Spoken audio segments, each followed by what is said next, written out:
ئەمیرە لەگەڵ هاوشینەکەی بۆ نزیکەی 18 ساڵە لەم دوکانەی پیزا کار دەکەن و ئێستا خاوەنی بزنسێکی بچووکی سەرکەوتوون لە شاری دیترۆیت لە ویلایەتی میشیگن لە ئەمریکا.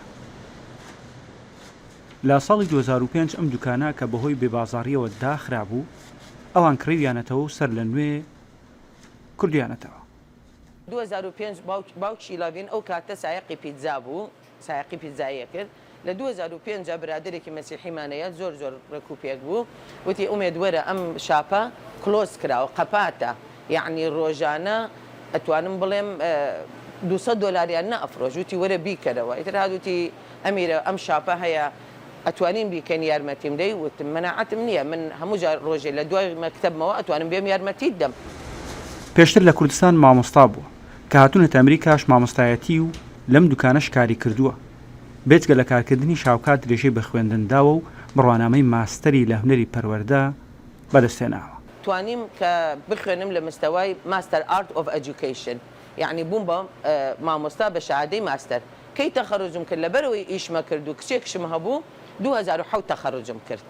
یعنی ئیشەکە قوتابخانەکە و مەکتەبەکە و ماستەرەکەم بە تقریبا 4-5 ساڵ تەواو کرد، پارتایم وەرەگرت، دەرس وەرمەگرت. بۆ لای چوارکە مەکتەبم تاوا کچەکەمە لەگرد و ئاهاتم لەوێت لەو داوێ دانیشتم دەرسم پێدایەوە کە خبی خەویشی بەهاتە ئۆفیسێکی بچکۆلە هەیە، جێگەیەکی بچکۆلم بۆی دانابوو، ئێستا قەرباڵغ بۆ بیدایەت جێگەی بچکۆلم دانابوو، ئەخەوت هەتاکو سەعات 9 دەی شەو ئەمامەوە لەگەڵی من ئەڕۆشمەوە بۆ ماڵم لە دیر بۆن بوو. زیاتر ئەتوانم بڵێم بە پاڵپشتی و هیلاکی ئومێد تقریبا ڕۆژی 7 بۆ 18 سەعات ئیشیە کرد، 19 سەعات ئیشیە کرد، سەعاتی 2 بەیانی کاتی سەعاتەکانمان هەموو ڕۆژێ لە سەعاتی 9 بەیانیەوە بۆ سەعاتی 3 بەیانی کرابووە. ئەمە هەتا 2019 لە 2019 کە کۆڤید هات سەعاتەکەمان گۆڕی کردمانە سەعاتی 12 شەو یەکی شەو. بۆ 18 ساڵە لەگەڵ هاوژینەکەی بەیەکەوە کار دەکەن و کارەکەشیان سەرکەوتووە، بەڵام دەڵێت باشترە ژن و پیا و لە یەک شوێن بەیەکەوە کار نەکەن. وەڵڵی ڕاستیتەوە یا موبالەغت یعنی ئامۆژگاری ناکەم ژن و پیا و لەگەڵ یەکا ئیش بکەن. ئەزانی بۆ بینیوتە لە بەوتێکە دوو قائید هەبێت زەحمەتە، بینیتە لە وڵاتێکە دوو ڕئیس هەبێت زەحمەتە. هیلا کە بین زۆر بە پێی عمرمان، یعنی من ئێستا بوومەتە 61 ساڵ، هەر ئەویش من و ئەو 180 هیلا کە بین کە زۆر هیلا کە بم ناتوانم ئیشەکە ڕابێنم وەکو کە عمرم 50 ساڵ بوو، هاوارەکەم تەواو بێتاقەت بووم. و شتێکیش هەیە ئومێد زۆر سەفەرەکاتن ئەبێ من زۆر جێگای بگرمە و من کە ئەو سەفەری کرد من لێرە خەوتومە. بە پێی عام دەکرێ کارمان هەیە، 8 بۆ دەکرێ کارمانەیە، دوانمان هەیە احتیاتە کاتی پێویستی زۆر دێن، 8 بە سابەتی هەمانە هەموو بەیانی ئەبێ 2 تەباخ و سایەقێک هەبێ، ئەبێ هەموو ڕۆژێ لە سەعاتی 9 بۆ سەعاتی 3 ئەبێ یا من یا ئومێد لێرە بین.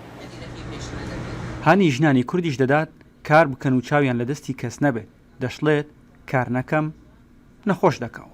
یعنی پێم خۆشە هەموو ژنێک هەوڵ بدا لە سفرەوە خۆی دروستکە، قەت چاوەڕێی دەستی پیاو نەکە.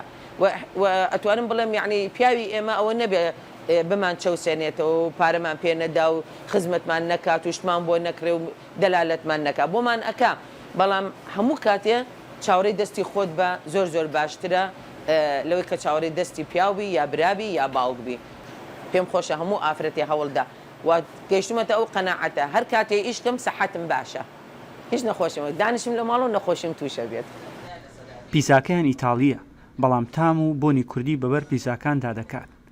ئەمەش وای کردووە لە پیزاکانی دیکەی شارەکە جیا بکرێتەوە و کڕیاری تایبەت بەخۆشیان هەبێت.